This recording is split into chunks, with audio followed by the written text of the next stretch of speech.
So today we're going to head to Burnside Church. Burnside Church is in the Dark Sky Reserve, which is in the Wairarapa.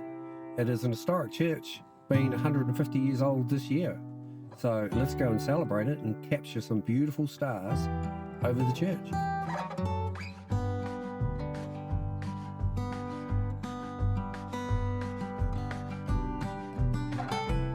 Finally we made it. Burnside Church.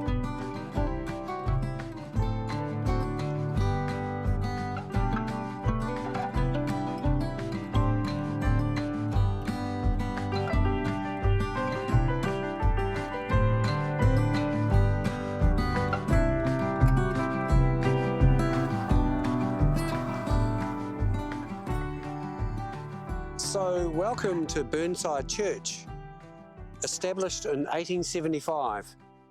It's about a 45-minute drive from Upper Hutt and about 30 minutes from, 20-30 minutes from Featherston. This is in the middle of the Wairarapa, near Lake Ferry and near Lake Wairarapa. You could not possibly imagine that this church is 150 years old this year. This church is in absolute pristine condition, as you can see behind me. Freshly painted, manicured gardens and beautiful mown grass. So today I'm going to use the Benro Polaris to capture the arch of the Milky Way over the church. So what the Benro Polaris does is it automates tracking and panoramas of the Milky Way. It's almost a set and forget device. Depending on what time of the year you come here, you'll often find the core rising over the steeple about midway through the Milky Way season in New Zealand, which is June, July. If you're very lucky and you get a clear night, you'll get the Milky Way arching over the church. So I planned this trip using photo pills. I was able to calculate that the Milky Way would be arcing over this church at 3 to 4 a.m. in the morning. This is an astrophotographer's dream come true.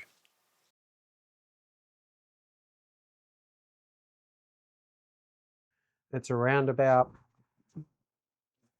2 a.m. in the morning.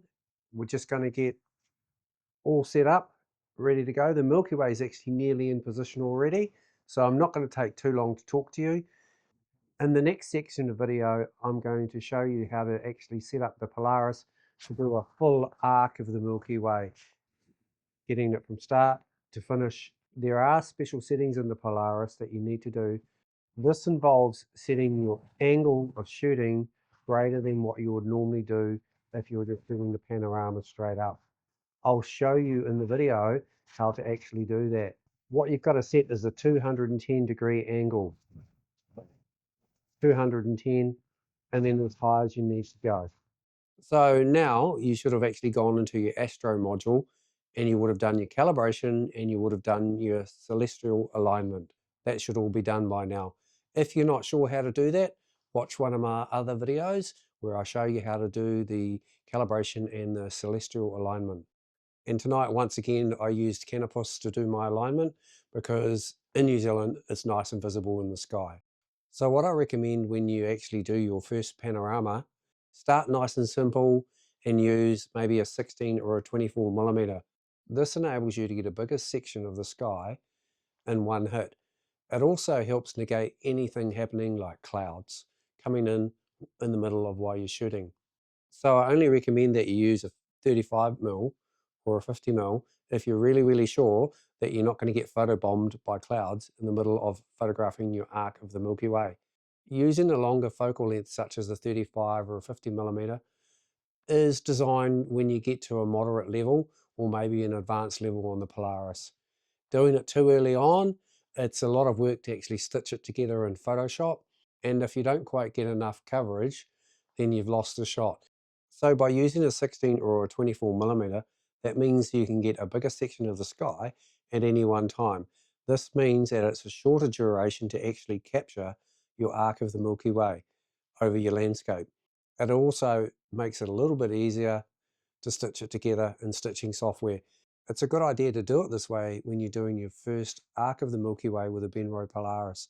By using a 16 or a 20 mil to actually do your Milky Way arc, let's say 1 minute per exposure, it's only going to take you 20-25 minutes to actually get the full arc of the Milky Way. There are a couple more steps that you actually take in the Polaris to actually get your full arc. It's actually not that complicated. I was quite surprised how simple it actually was and how well it worked first time I did it.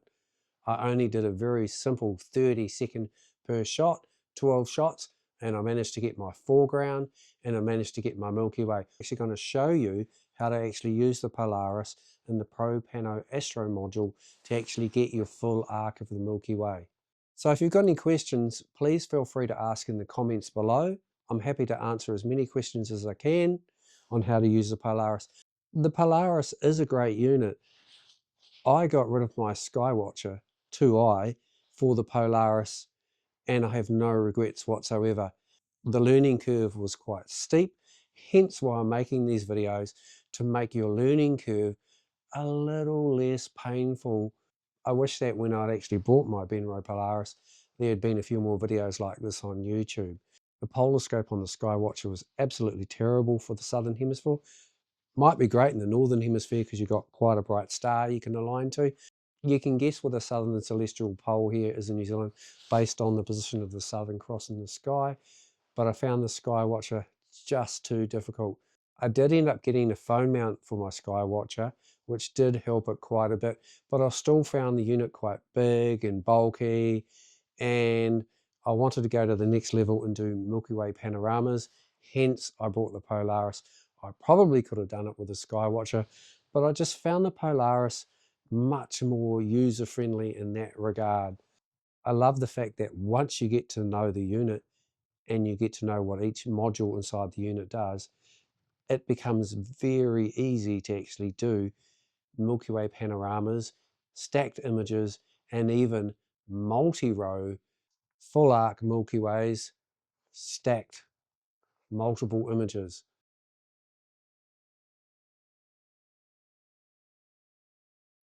Prior videos, I've shown you how to actually do your calibration and do your celestial alignment. So I will assume that you've already actually done this. Now that we're back in the Astro module, we're going to go to our familiar Pro mode by clicking on the 1 on the bottom left-hand corner and choosing Pro.